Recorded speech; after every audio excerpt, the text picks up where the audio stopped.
Well, howdy there, partner. It's me, Cowboy Liam. Now, when I'm not down at the old Push Square Saloon sipping moonshine, I've been at home on the ranch playing Desperados 3 on my PlayStation 4. PlayStation 4 is, of course, what I call this wooden block with a horseshoe nailed to it. Desperados 3 is a real-time tactics game where you and your band of outlaws try and take back the West in the stealthiest way possible. I've been playing it for a few weeks now, and I can indeed confirm to y'all that it is the ye to my haw.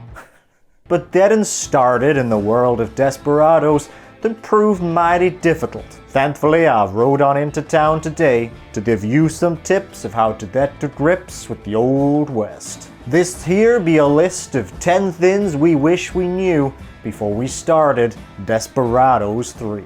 This video was sponsored by THQ Nordic, which as we all know stands for Tether Your Horses Quickly, No Outlaw Rides Directly Inland, cowboy. Before we start, if you could pull out your old 6-shooter and take the shot at that like button, and maybe spit out your chewing tobacco onto the old subscribe spittoon, that would really help us out. I'm done. I thought, start the video. Wait a second.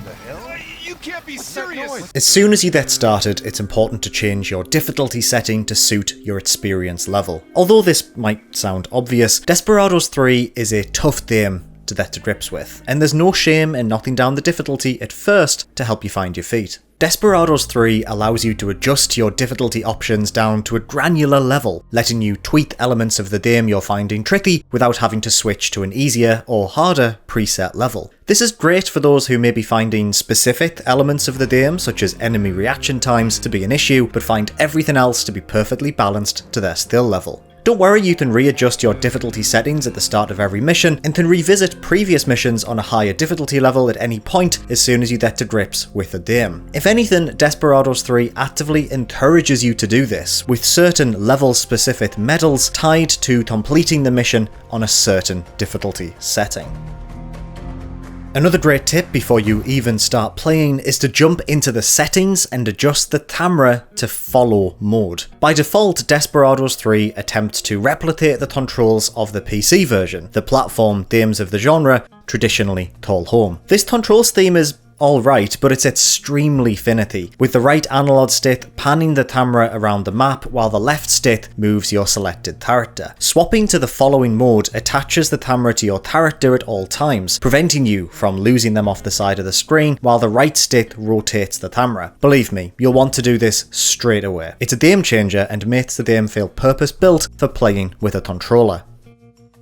Although the game itself reminds you of the importance of this tip constantly, it's very much worth repeating. Always use Twits save. Clicking the touchpad saves your current state, while pressing the options button gives you access to your last 3 twit saves. You'll want to get used to pressing the twit save button as often as you can, as well as remembering to jab the options button followed by a twit tap of L1 to get back to your last saved position when you need to try again. Save stumming is a bit of a dirty word in stealth games, with players using twit save options in games like Dishonored seen as an impure way of completing a level. But in Desperados 3, it is an essential element of the core gameplay loop. Desperados 3 encourages players to retry any section of a mission, no matter how small or insignificant it may be. In fact, you'll notice in the footage I'm using in the background of this video just how often I use Twit save. It kind of ruins the capture, but that's how important it is. Am I about to take down a guard?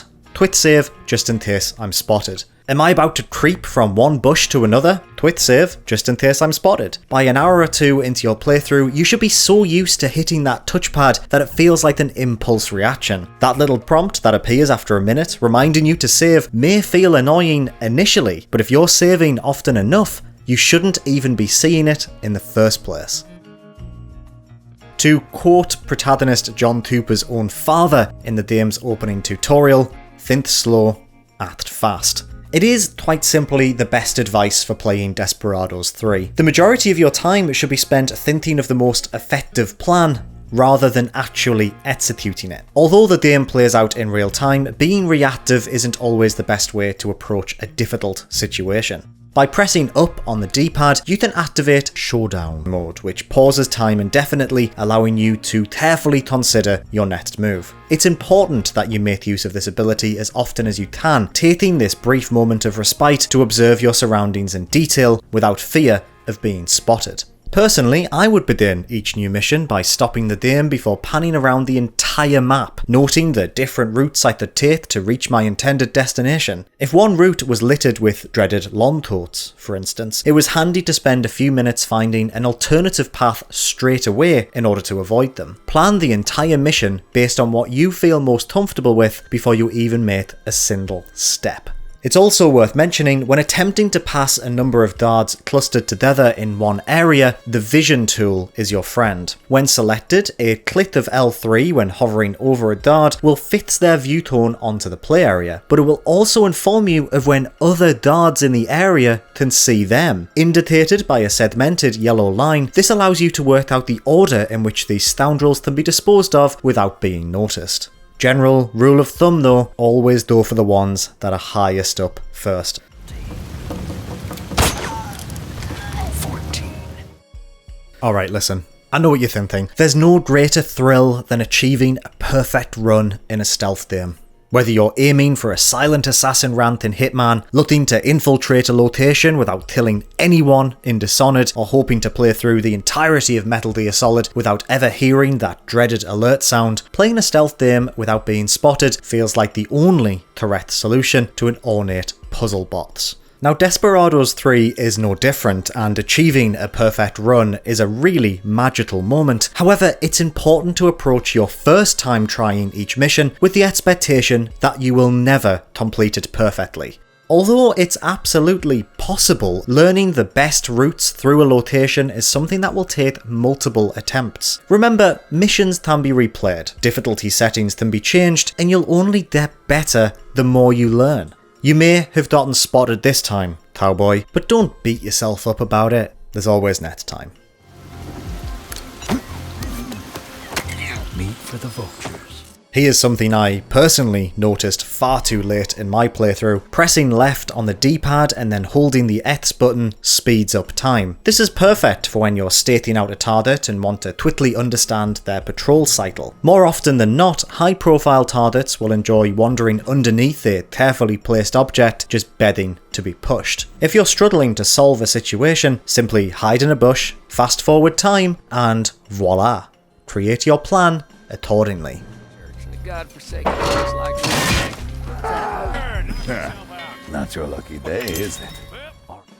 As obvious as this one is going to sound, Desperados 3 abides to video game logic, not real-world logic. Guards are dumb and easily distracted. They might notice one of their pals is missing, but they'll forget very quickly before returning to their normal routine. They won't deviate from their patrol routes. They can't see you if you're above them. This giant bear trap is a stealth weapon, despite the fact that it cleaves cowboys in two.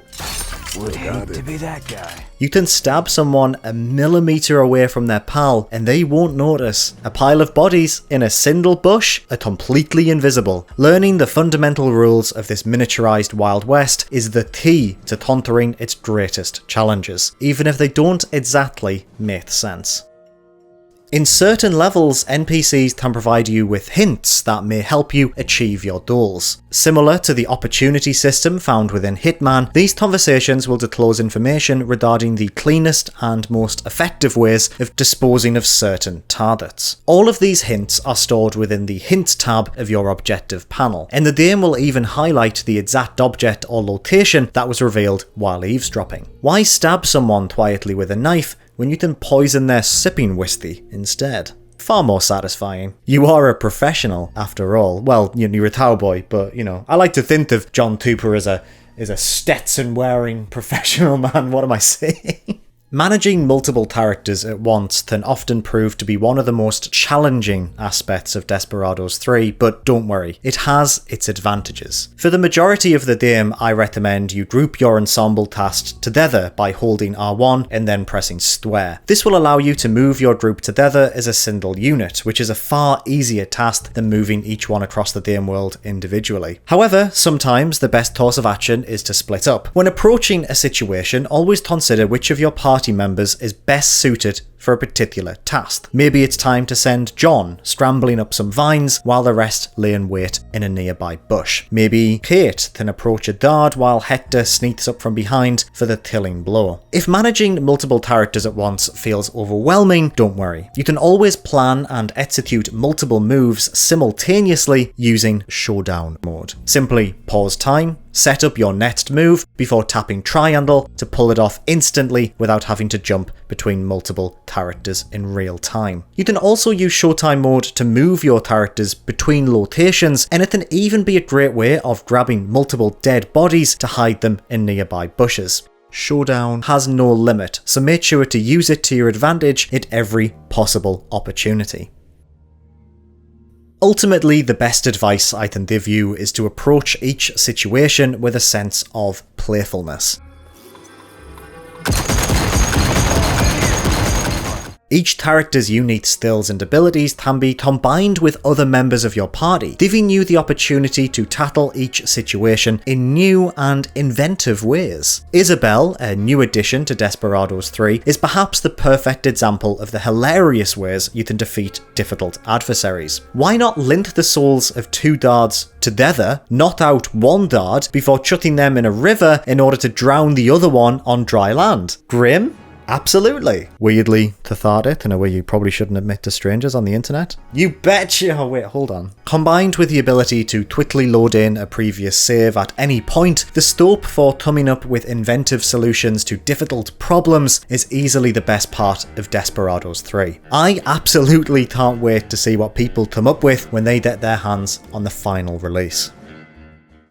Before we leave, we have one more thing to mention. An official Desperados pen and paper RPG is available to download for free right now. Designed by the RPG experts over at Pegasus Spiel, this pen and paper version of the game faithfully replicates the gun-slinging thrills of the video game within a traditional tabletop format. We'll pop a link in the description for you, so make sure to check it out. So there we have it, partners. 10 things we wish we knew before we started Desperados 3. If you have any other helpful tips and tricks for sneaking around the Old West like Solid Snake and a Stetson, let us know in the comments below. If you enjoyed this video, please give it a like and make sure to subscribe to Pushsquare for everything PlayStation. Thank you once again to THQ Nordic for sponsoring this video, and thank you for watching. I'll catch you down on the old mountain pass, oh boy.